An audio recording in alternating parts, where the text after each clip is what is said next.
An interesting poll from Freshwater says the Teals could be in trouble in as many as 4 of the seats these climate extremists won from the Liberals at the last election. The poll says the Teal MPs' own votes they're holding up, but not the votes of Labor and the Greens in these seats, and the Teals needed those preferences to beat the Liberals. Now, it's true the poll has a small sample size, but if it's right, then one of the Teal independents in danger of being thrown out is Monique Ryan in the Melbourne seat of Kooyong, who'd be beaten by Amelia Hamer, grandniece of former Liberal Premier Sir Rupert Hamer. Amelia Hamer, thank you so much for joining me. This poll, does it sound right to you? Is Monique Ryan in strife? Great to be here, Andrew. Look, all I can say is what I'm seeing and hearing on the ground, and the mood is really one of wanting change. I mean, we've got more signs up on people's fences in Kooyong than any campaign has ever had in the history of the Liberal Party. And what that tells you is that there's a lot of people out there who are not only Liberal supporters, but they're willing to be loud and proud about that. And I think that's just terrific. So the momentum is really, really strong. And, you know, I'm hoping to continue that. But we can't rest on our laurels. We have to keep working. And the only vote that really matters is the one in the ballot box on the day. Well, if your signs are up, I hope you tell Zoe McKenzie to get her signs up in Flinders, because I'm seeing lots and lots from the Teal there. The Mormon preacher Ben Smith has got his up. Not seeing many Liberals, but anyway, what is your argument against the Teals and Ryan personally? That because this poll said, well, their polls, their personal polls are holding up. It's really the Labor vote that's sinking. But what's your argument against Monique Ryan? I can speak to what people are saying to me, and what they're saying is they're really disappointed to have a local member that votes 77% of the time with the Greens. Now, I'll give you a bit of an example, a bit of context to how some of these conversations go.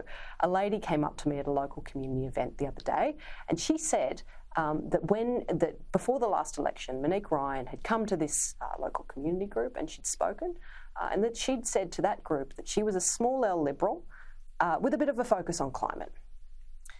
This lady said to me she was incredibly disappointed to see that Monique Ryan had then voted 77% of the time with the Greens, because that didn't align with her values and didn't align with what people thought they were getting when they were electing an independent member of Parliament.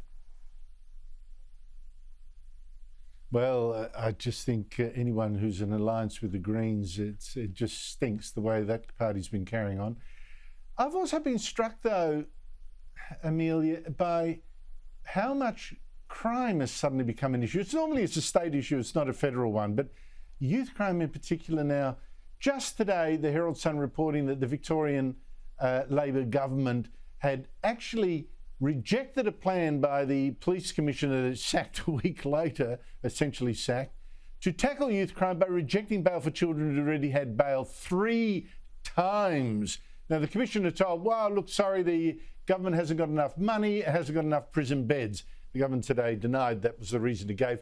But crime, has this become an issue, a factor in even nice, leafy Kooyong? It's absolutely. I reckon I door knock someone once a week who says to me that they've recently had a home invasion. And that might be something minor. There was a lady the other day who was telling me about how she'd had a whole lot of dog biscuits stolen out of her car. 5 kilos of them, mind you.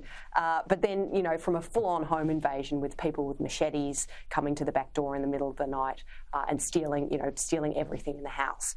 So, look, it's definitely a massive issue of concern. What we're seeing in this state, you know, this once great state of Victoria, is laws that simply aren't up to the job.